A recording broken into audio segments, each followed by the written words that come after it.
I'm John McKee, editor of Messianic Apologetics, messianicapologetics.net. And I would like to welcome you to this episode of Messianic Insider, your theology and news roundup for August the 21st, 2025. We do have a number of important things to go through before we get started. I know that yesterday we had some technical problems with the live stream on one particular platform. And so with that, I just want to politely say that we're only going to be live streaming now to YouTube and X, formerly Twitter. So be sure you are subscribed if you want to see the live stream to the Messianic Apologetics YouTube or X Twitter channels. But then, of course, later the audio will be posted to our podcast, Messianic Apologetics, accessible via platforms like Apple Podcasts, Spotify, and various others. Okay, so our subject for our theology review, the Tabernacle of David from Acts 15, 15 through 18. This is a very, very important passage for today's Messianic community. Many people, regardless of specific details, do believe that we as the Messianic community are seeing the restoration of the Tabernacle of David take shape. And what does the Tabernacle of David specifically represent? It was appealed to by James the Just at the Jerusalem Council as the answer regarding what to do about the salvation of all these people from the nations. Various Greeks and Romans turning to Israel's Messiah. And James's response was to place it in the context of the words of the prophets, Acts 15, 15, and he specifically referred to the Tabernacle of David, quoting Amos 9, 11, and 12. And for a while, you all have heard me appeal to the Tabernacle of David as depicting what I would call an enlarged kingdom realm of Israel ecclesiology. Ecclesiology is the study of the people of God. And with this restoration of David's tabernacle, you see a restored 12 tribes of Israel at the center and enlarged borders to welcome in the righteous from the nations. And so along with that, how would someone like myself come to that theological conclusion? Because that is the type of ecclesiology you see present on the ground in many Messianic congregations. You know, why do we have all these non-Jewish believers here? Isn't this just about Jewish outreach and evangelism? But if you place it in the context of restoration of the Tabernacle of David, and of course, Acts 15, 15, words of the prophets are in the plural. So there are other prophecies which have been proposed as being in the mind or thought of James.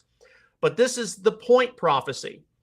This is something which for him was in process. And of course, we're much closer today, especially via the Messianic Jewish revival, modern Messianic movement, than we were in the first century CE. So we're going to talk about this in detail, theologically. Our study has specifically been taken from our ministry publication, Are Non-Jewish Believers Really a Part of Israel? You can get this in paperback or ebook for Amazon Kindle, outreachisraelbookstore.com.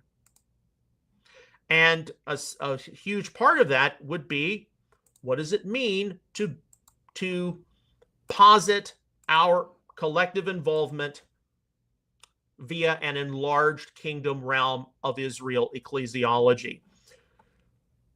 All right, so let me switch windows really quickly. Hopefully this will work just fine. Yes, okay. Acts 15:15 through 18. With this, the words of the prophets agree, just as it is written.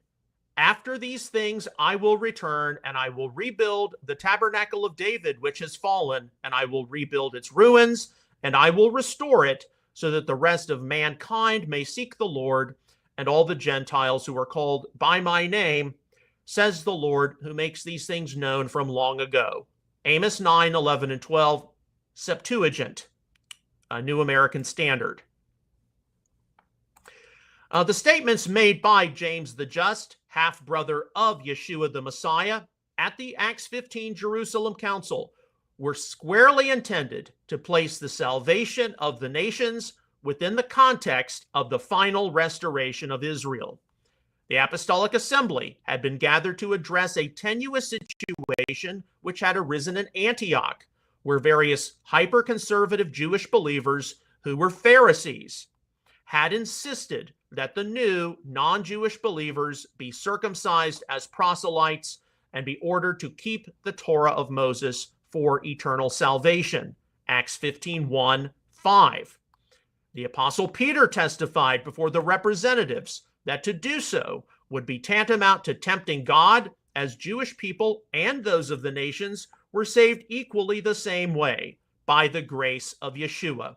Acts 15:7-11. James the Just, who would issue the apostolic decree, Acts 15:19-21, 29, which would mandate the new non-Jewish believers to adhere to 4 non-negotiable essentials in order to have fellowship with Jewish believers beginning their path of discipleship, was the one who made the connection between the salvation of the nations and Tanakh prophecy taking place. He indicated, Simeon has related how God first concerned himself about taking from among the Gentiles a people for his name. Acts 15:14, New American Standard. It cannot be overlooked here that as God's intention was to bring forth a people, or laos, ex ethnon, or out of the nations, how there was some important background behind this associated with Israel. The Greek term laos is quite loaded because in the Septuagint, it frequently translated the Hebrew am. In the Septuagint, laos occurs some 2,000 times, seldom in the plural, and with a specific reference to Israel as God's people. In most instances, the Hebrew original is am. Theological Dictionary of the New Testament. The Greek term laos, or people, is frequently seen in the Septuagint as a reference to the people of Israel, i.e. Exodus 6:7, Deuteronomy 4:20, 14:2, 26:18 and 19, 32:9. Deuteronomy 14:2 from the Septuagint affirmed, "For you are a people holy, laos, hagios, to the Lord your God, and it is you, the Lord your God, has chosen to be an exceptional people to him out of all the nations on the face of the earth." New English translation of the Septuagint. The thrust of Zechariah 2:11 is often thought to be behind what James was claiming of the nation's salvation in Acts 15:14. Many nations will join themselves to the Lord in that day and will become my people, the Hayu li la'am. Then I will dwell in your midst, and you will know that the Lord of hosts has sent me to you. Zechariah 2:11, New American Standard. In the Hebrew Masoretic text, this prophecy employed the term am, and in the Greek Septuagint, it was translated by the term laos. David H. Stern, as a Messianic Jewish commentator, actually did note in his Jewish New Testament commentary, quote, although at Acts 10:2 and Acts 10:42, laos refers to the Jewish people, here the implication is that Gentiles do not have to become Jews in order to be included in the laos, because God is now doing something new, unquote. The viewpoint of James was how the non-Jewish believers coming to faith in Israel's Messiah were going to be incorporated into the Am Yisrael, as anticipated by the prophets, Acts 15:15. But this would surely not be represented as somehow replacing or displacing James's own Jewish people. Rather, as is seen in the prophecy of the Tabernacle of David, the borders of the people of God, indeed Israel itself, would be enlarged. Anticipating people coming from the nations and joining with the Jewish people was not something unexpected, but was something anticipated by the Tanakh scriptures. Before referencing Amos 9, 11, and 12, and certainly to discount the meddling nature of those who wanted to demand that the non-Jewish believers become proselytes, James placed all attention on the responsibility to heed the prophets.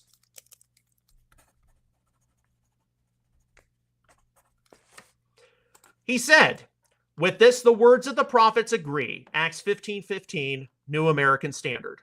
Hoi logoi ton propheton, with both words and prophets in the plural. This means that while Amos 9, 11, and 12 may be quoted, James would by no means have limited the inclusion of the nations or the scope of events to be anticipated to this single Tanakh or Old Testament prophecy.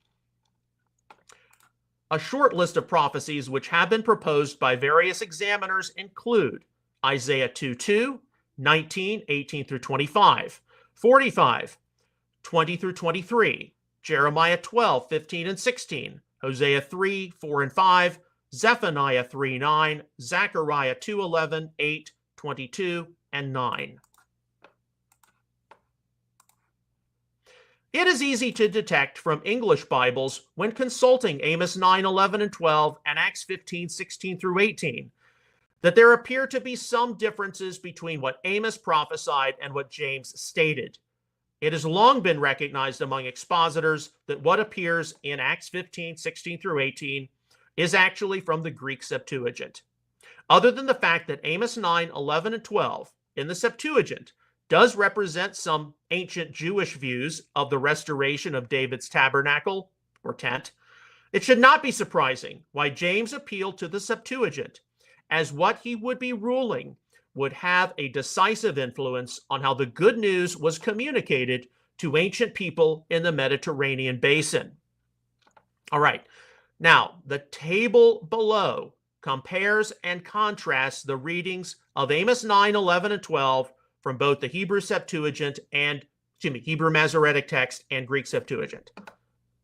Okay, so let's scroll down. And so here we have in the left-hand column, Amos 9, 11, and 12 from the Hebrew Masoretic text.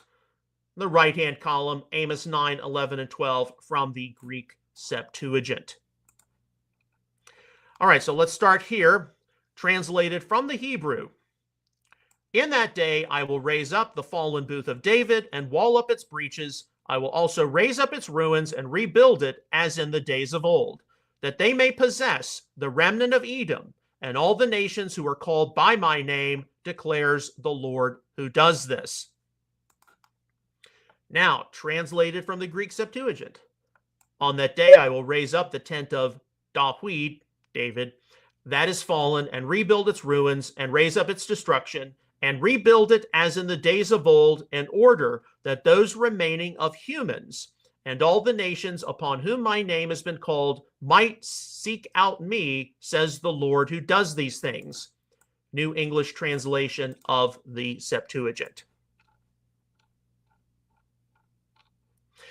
The main difference, which one should be able to immediately notice between the Masoretic text of Amos 9, 11, and 12, and what appears in both the Septuagint and James's quotation, is the usage of the rest of mankind, Acts 15, 17, New American Standard, instead of the remnant of Edom. Here, the Masoretic text reading of She'erit Edom was rendered by the Septuagint as hoi kataloipoi ton anthropon. This difference can be explained on the basis of how Edom, is closely connected to Adam, which is not only the name of the first person in the Bible, but also means mankind or people from the Kaler-Baumgartner lexicon. The interpretation of the remnant of man simply passed into the Septuagint, which employed anthropos, itself meaning the human race, from the BDAG lexicon.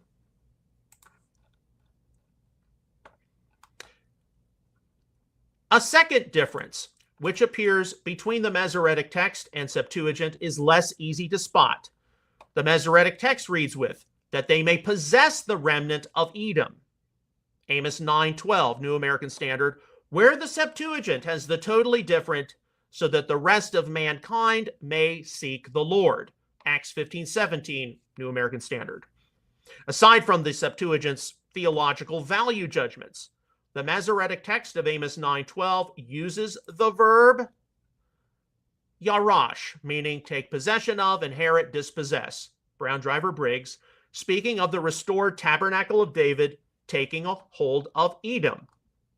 Contrary to this, the Septuagint uses ekzeteo, to exert effort to find out or learn something, seek out, search for, BDAG, speaking of this remnant of humanity trying to find the Lord as a major result of the restored Tabernacle of David. In addition to any theological opinion interjected by the Septuagint's Jewish translators, it might also be that the verb darash, resort to, seek, Brown Driver Briggs, could have been the original reading. The main point of drawing the attention of the Jerusalem Council to Amos 9, 11, and 12 was to emphasize how a restored Tabernacle of David, Hebrew Sukkot David, Greek Tain Skenain Dawid, representative of a united kingdom of Israel of all 12 tribes at its center, would expand beyond itself. If one follows the Hebrew Masoretic text, this is represented by how during the reigns of David and Solomon, not only was the kingdom of Israel at its height of power, but Edom was annexed by it, 2 Samuel 8:14. Or if one follows the Greek Septuagint, God's faithful remnant from among humanity, would seek him, come to a knowledge of Messiah Yeshua, and be a part of the Messianic kingdom with him as the greater David. Either way, a larger restoration of Israel is in view, and there are worthwhile reasons for Bible readers to consider both the Masoretic text and Septuagint to have prophetic validity. There will be a decisive enlargement of Israel's kingdom realm, of which those from the nations get to be citizens. Gary Gilbert, in the Jewish Annotated New Testament, concurs. Quote, the Hebrew version speaks of Israel's possessing other nations. The Septuagint, which in Luke's version here is what James quotes, refers to God's act of restoration of all peoples, Jews, and Gentiles. Unquote. James placed the nations coming to faith within the prophecies of the restoration of the Tabernacle of David and Israel's kingdom. The imagery of David, representing King Messiah, rules over the kingdom of Israel, and his reign obviously affects not only the Jewish people, but most especially the whole world. Isaiah 49:6, a rather general word, detailed how the restoration of Israel via the Messiah would involve the tribes of Israel and the nations both being impacted with his light. It is too small a thing that you should be my servant to raise up the tribes of Jacob and to restore the preserved ones of Israel. I will also make you a light of the nations so that my salvation may reach to the end of the earth. Isaiah 49:6, New American Standard. James knew that the restoration of Israel had started with King Messiah's reign having begun, and not only with many of his fellow Jews having acknowledged Yeshua, but also with people from the nations coming to faith in him. A long, hard process had started. So, James's attestation in Acts 15:19, prefacing the apostolic decree, wherefore I judge not to trouble those who from the nations do turn back to God, Young's literal translation, was a wise word, requiring the new, non-Jewish believers to become instantaneous proselytes to Judaism, keeping the Torah to be saved. Acts 15:1-5 was surely contrary to the will of God's Spirit. The new covenant enacted by God's Spirit, however, would write the Torah onto the hearts of his people. Jeremiah 31:31-34, Ezekiel 36:27. Something which would take place at his pace, not the pace of any demanding mortal. According to Tanakh prophecy, the nations were to come to Zion and be instructed from Moses' teaching as the word of the Lord went forth. Micah 4:1-3, Isaiah 2:2-4.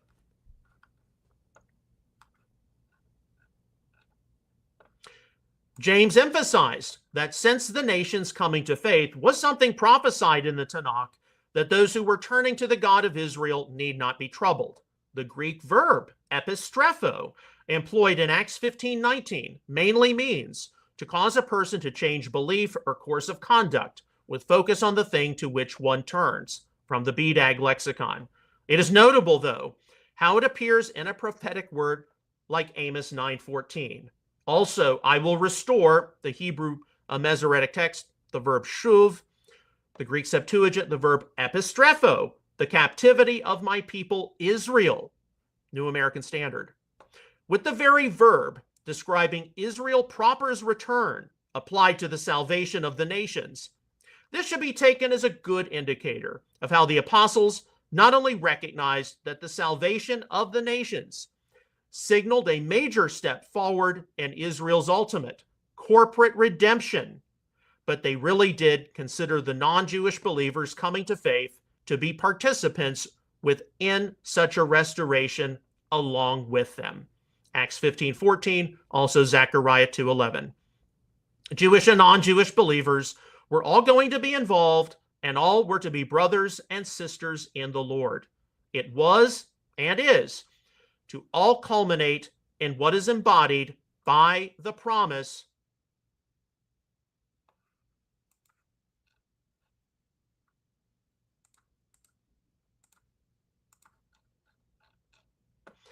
my servant David will be king over them, and they will all have one shepherd, and they will walk in my ordinances and keep my statutes and observe them. Ezekiel 37:24, New American Standard. Even today, we have still not witnessed the complete restoration of David's tabernacle. Many of today's Messianic people are of the conviction that the very reason our faith community has been growing in significant numbers the past several decades is indeed to see Israel's restoration completely come to fruition in the not too distant future. Although many things will need to be sorted out by God's sovereign hand, it is something which involves more than just the Jewish people coming to faith in Israel's Messiah. It will affect the whole world and people from all nations who call upon Yeshua for salvation. If we interpret Amos 9:11 and 12 and Acts 15:15-18 from the perspective of representing an enlarged kingdom realm of Israel with a restored 12 tribes at its center, King Messiah's reign extending beyond itself, and the righteous from the nations likened unto those annexed territories like Edom, then obviously non-Jewish believers are not a part of some separate church entity per dispensationalism or bilateral ecclesiology. The expectation of Amos 9:11 and 12, referenced by James the Just in Acts 15:15-18, with the restoration of the tabernacle or tent of David, does not at all envision the Jewish people or a restored 12 tribes of Israel as being displaced by those of the nations. It is more appropriately concluded that an enlarged kingdom realm of Israel, or a super state of Israel as it were, will ultimately emerge with Yeshua the Messiah himself as its sovereign monarch. The Jewish people surely do not stop being the people, Acts 26:23, but the kingdom of God does receive many new citizens. citizens which only the work of the Messiah himself could see, enter in. None of today's Messianic people should deny the fact of how there are finer details regarding the restoration of the tabernacle or tent of David, which are likely only going to be known as the Messiah's return draws nearer in future time.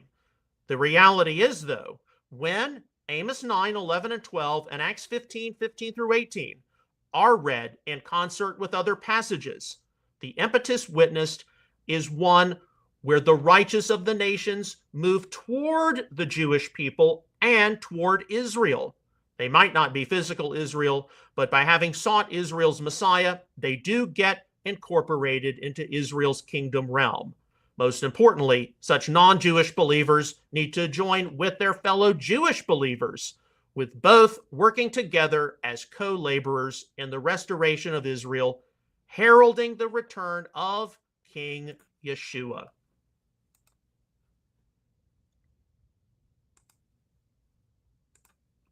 All right, so that concludes our discussion for today on Acts 15, 15 through 18, the restoration of the Tabernacle of David.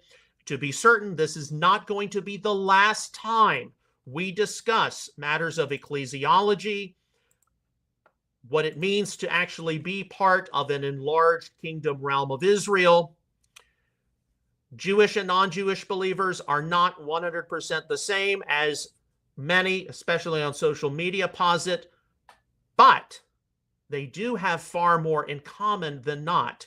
And the best way to neutralize potential rivalry, suspicion, mistrust, distrust, whatever the case may be, is to first and foremost focus upon our common faith, our common salvation in Yeshua the Messiah, and to make sure, especially in the complicated circumstances which have arisen today, in no small part due to the post-October the 7th, 2023 world, that we are co-laboring together in the salvation of Israel, salvation of the Jewish people, which definitely involves standing against anti-Semitism, anti-Zionism, and anti-Judaism. So if a non-Jewish believer considers himself or herself to be fellow citizen with the saints within that Tabernacle of David, Commonwealth of Israel, and someone may accuse them of, well, you're practicing replacement theology, revocation theology, displacement, whatever it might be, that person needs to make sure, in order to neutralize such claims, look, no, I'm not Jewish, okay? And I'm not trying to replace or displace you, but I am here as an ally and a friend and a co-laborer with you in what James and the prophets envisioned. So once again, this is not going to be the last time we talk about ecclesiology. There's certainly different aspects to be explored, like Matthew 16, 18, on this rock I will build my assembly, what the Commonwealth of Israel is, Ephesians 2, 11 through 13, what it means to be grafted in from Romans 11. We're going to have some sessions on that in the coming weeks. It's been added to the list. And once again, this teaching is taken from our ministry publication, Are Non-Jewish Believers Really a Part of Israel? Which does argue that, yes, they are part of that enlarged kingdom realm.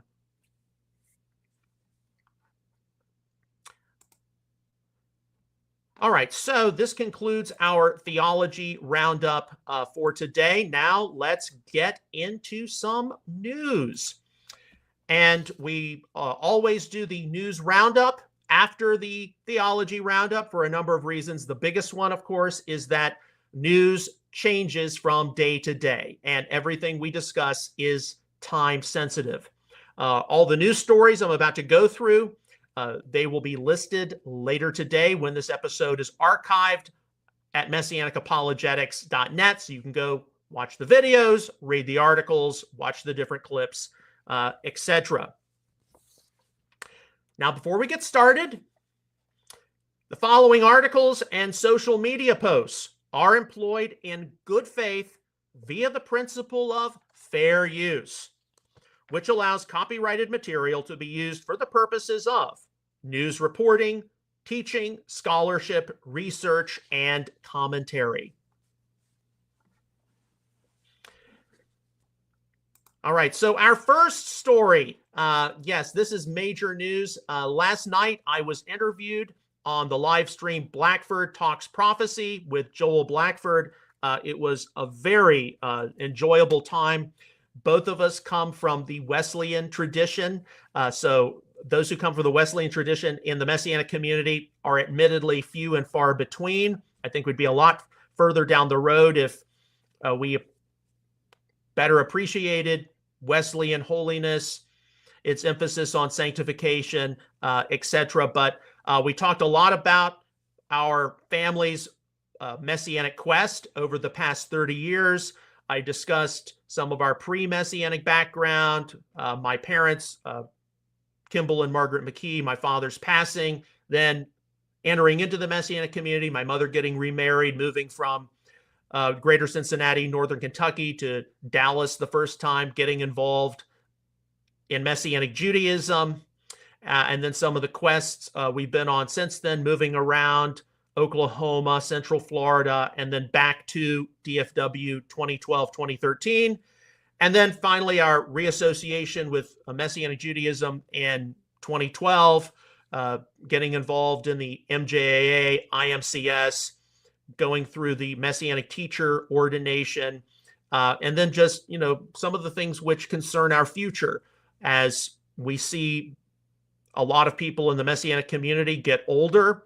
There are a lot of questions about post-October the 7th. There are a lot of questions about what the Messianic movement is going to emerge into. So this is about 90 minutes. It's been posted on Messianic Apologetics already, and you can listen to the audio podcast if you prefer that. I think you'll get a lot out of it. And thanks again to Joel Blackford for the invitation to be interviewed. Really appreciated that. Oh, yes. And just one little aside comment. When it was over, I was sweating profusely. You could not believe how, because I fortunately had an undershirt on, you couldn't believe how drenched I was in sweat. Even though I had made the effort to turn down the air conditioning unit in my office. But it was fun just the same. Okay, our next story. We don't have that many stories to go through. This is passed on by Benny Johnson. Breaking: Target CEO has resigned after 11 years as the company's sales plummet. Go woke, go broke. When was the last time any of you shopped at Target, especially when all this woke emphasis started about 2 or 3 years ago? I got to be honest with you. McKinney, Texas has one of the nicest Target department stores I think I've ever been to. I mean, it really is. And as soon as Target went in that negative direction, I think I've only been to that Target once, and it was because I was looking for a particular item, and I'd been to this store, been to that store. Oh, I guess we got to go to Target. But that's just really sad. And no, you cannot boycott every single. Of course, it's real easy to boycott, Bud Light because it doesn't taste that great. But you can't boycott every single enterprise because they might be going woke or they might be going this direction or that direction. But Target was particularly bad. And I don't wish ill on Target. Generally speaking, over the years as I've shopped there, it's been a very good store, very high quality products.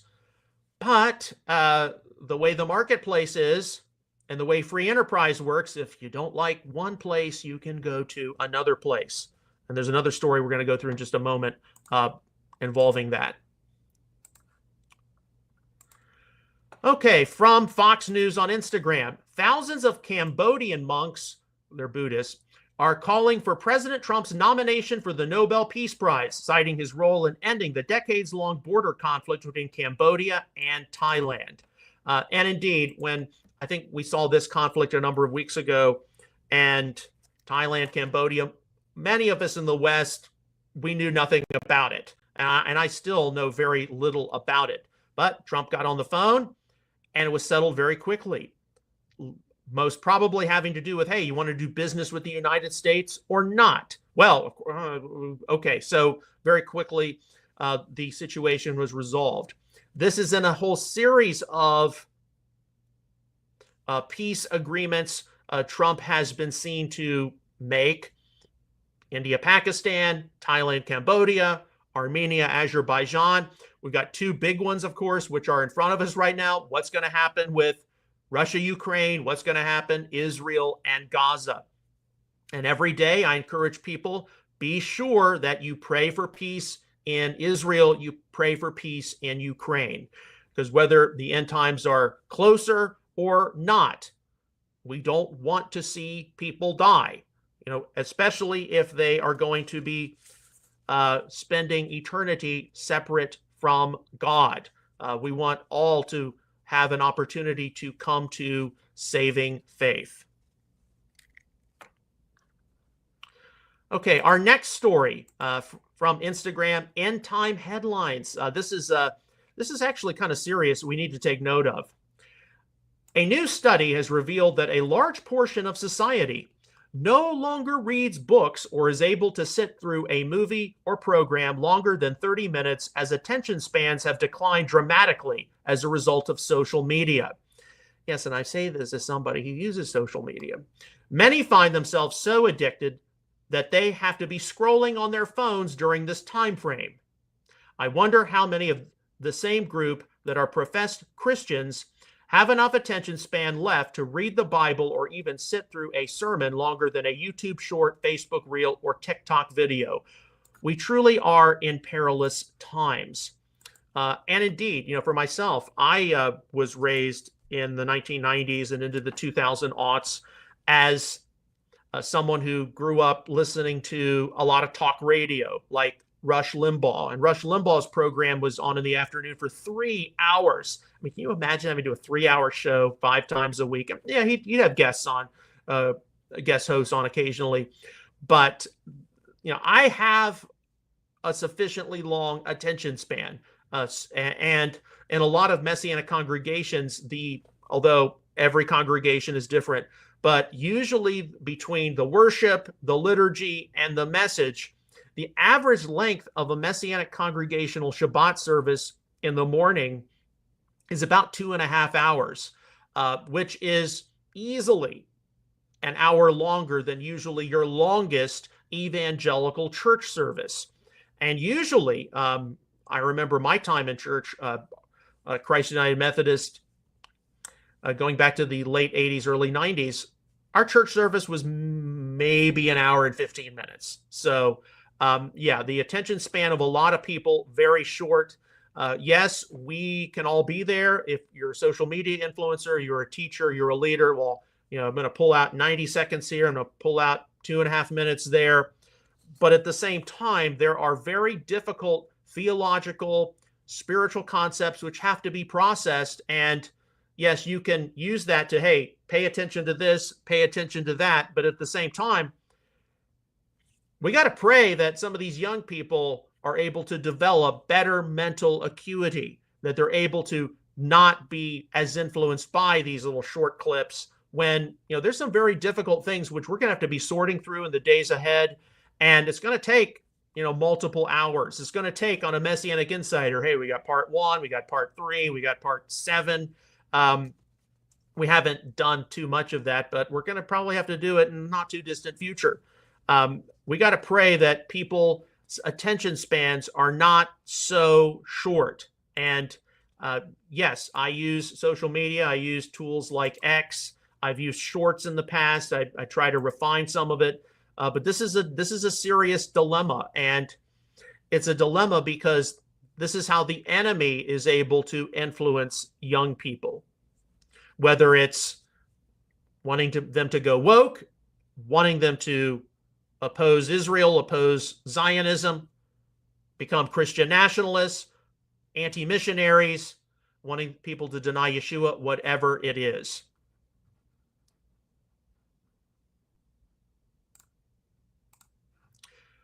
Okay, our next story, and this is from something I actually mentioned yesterday with the upcoming Russia-Ukraine peace, whatever is going to manifest. From the Kiev Post, Poland's Prime Minister Donald Tusk considers Budapest a poor choice for hosting a meeting between Zelensky and Putin.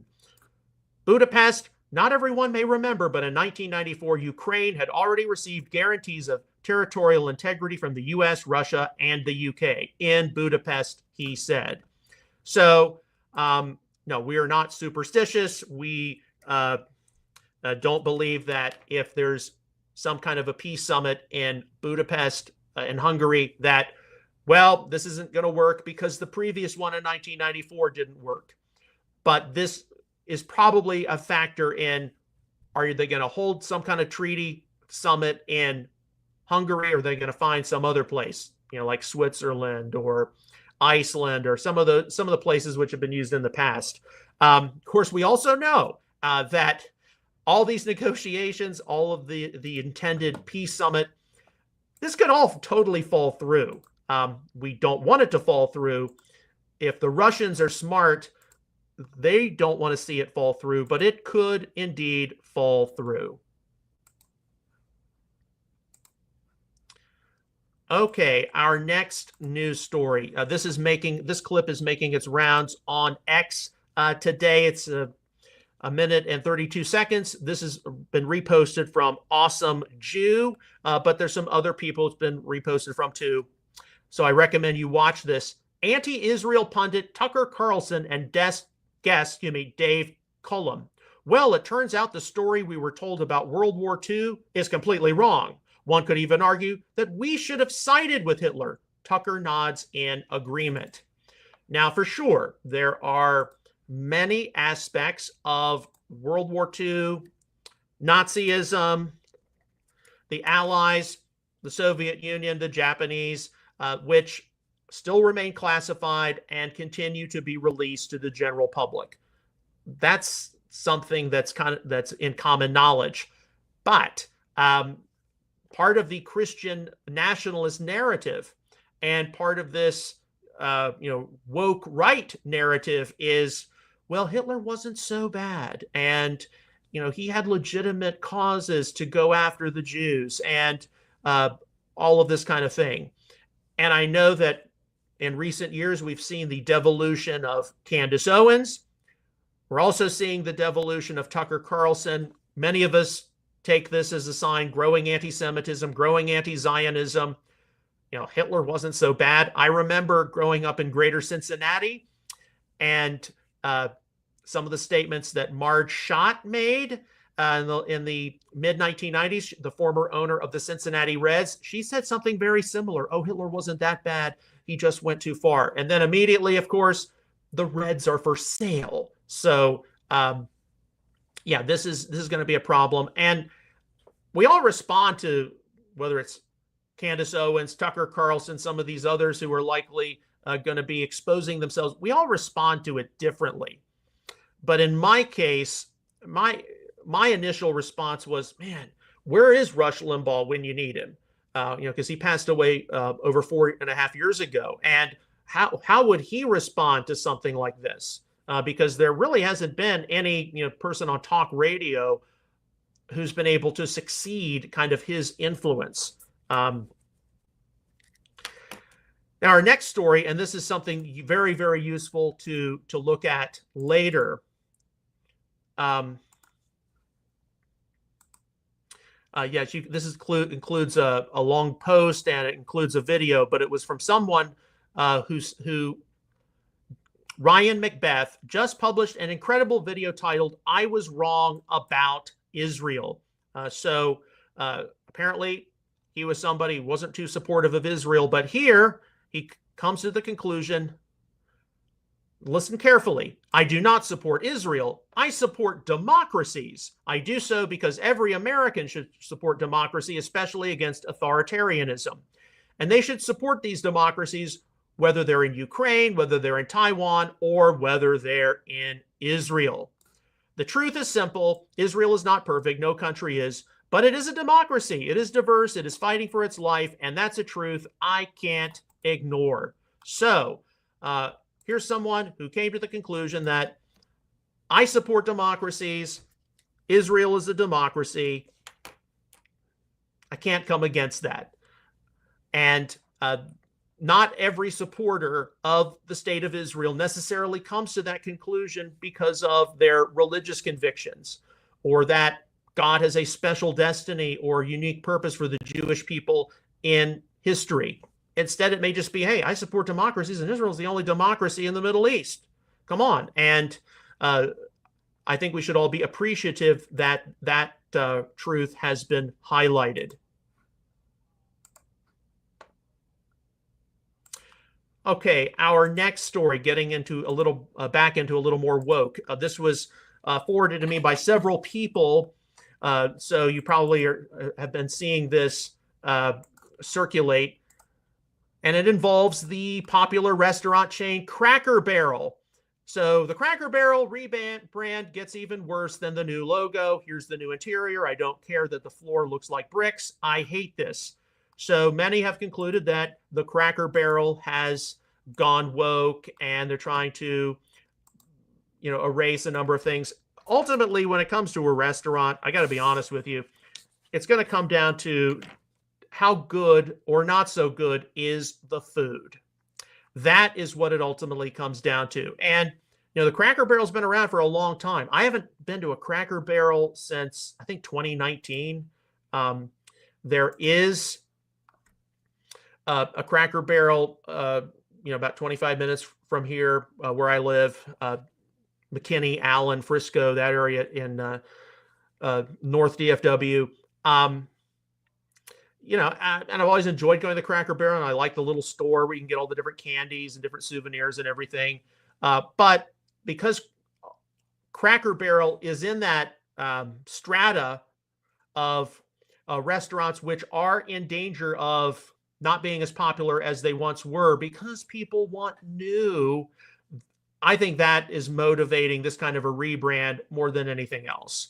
Is Cracker Barrel going to go the way of a Shoney's, of a Denny's even? I got a real funny story because I'm part of a Facebook group called Collin County Foodies here locally, where we talk about restaurants and everything else. And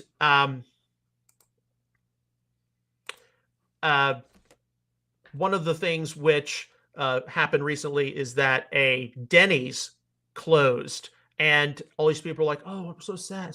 The Denny's closed. This is so bad." But none of these people had ever been to the Denny's. So I look at the Cracker Barrel thing more from a perspective of people want what's new, not necessarily what is the latest woke thing, because it ultimately comes down to the food. But I'm sure there's going to be more details which come out more in this, as well as other issues. Okay, our next story. This is from yesterday on Ynet News. As Israel debates partial hostage deal versus full ceasefire, Trump administration is pushing firmly for comprehensive agreement. Israel prepares for major assault on Gaza City, aiming to pressure Hamas into total surrender. So here's some of the latest details regarding the Israel-Hamas situation. I have a feeling, this is just my opinion, that among all the different conflicts out there, the Trump administration wants to take care of Russia, Ukraine first, mainly because, of course, you're dealing with Russia as the world's #1 nuclear power. And then they're going to try to push off some kind of an Israel-Gaza deal toward a little later. But it is a problem, and it it's going to have to resolve itself sooner or later in their minds.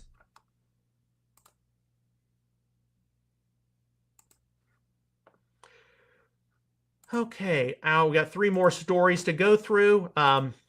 This is from Open Source Intel. This is very useful to watch, almost 2 minutes. Can someone please explain to me what happened to Tucker Carlson? So here you see some clips of Tucker Carlson from 2017, where he's really strongly opposed to Sharia law, especially in America.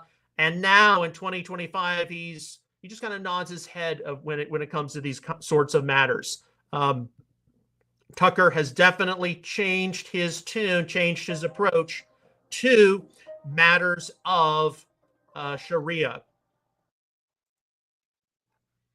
Okay, so we have two more stories.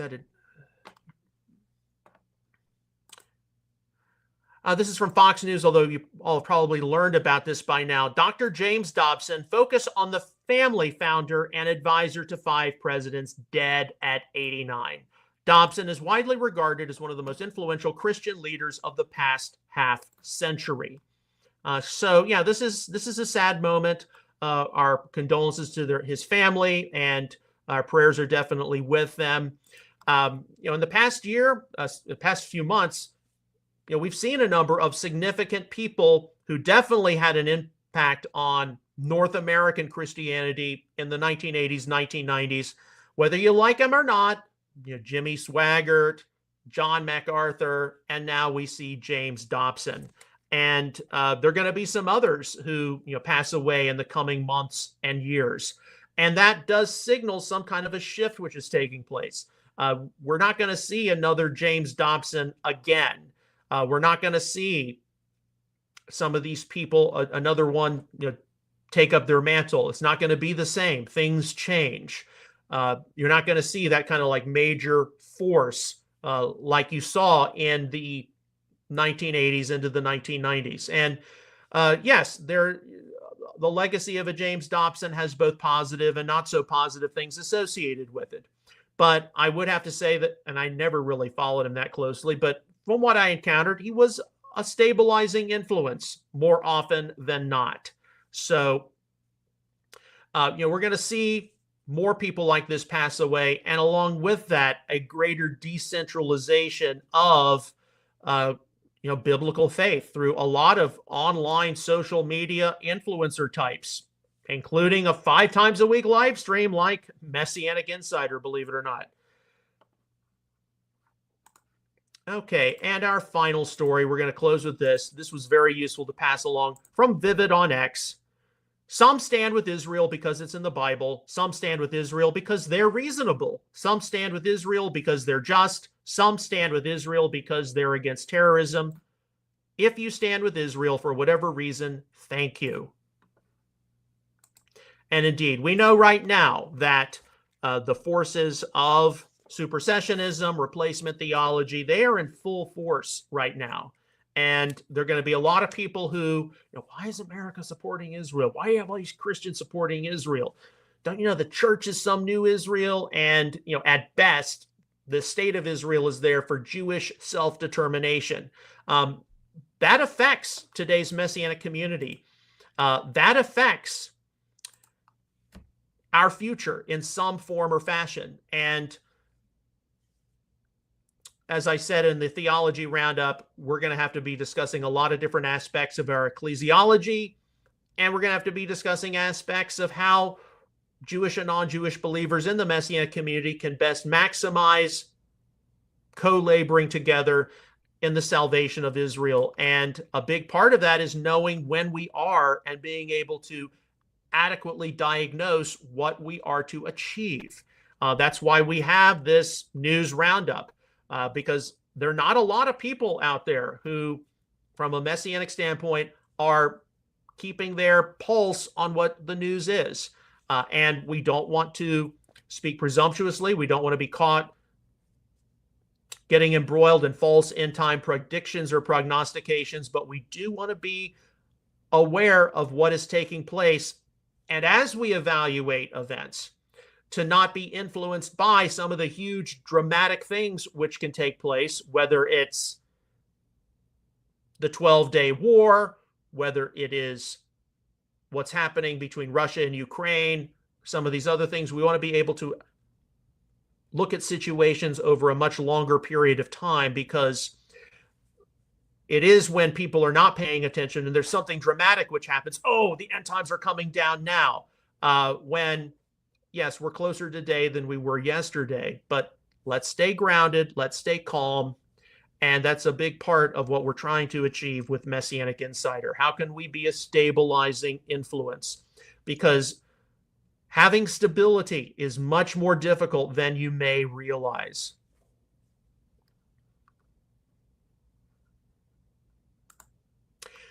On behalf of Outreach Israel Ministries and Messianic Apologetics, I would like to sincerely thank you for your ongoing prayers, encouragement, and support of all of our ministry efforts. I encourage you to visit our ministry website, messianicapologetics.net. There you can find a number of free articles, frequently asked questions entries, back episodes of Messianic Insider, McKee Moment Shorts, and some of our other adventures. We'll see you again tomorrow with another episode of Messianic Insider. Until then, may God bless you, shalom, and take care.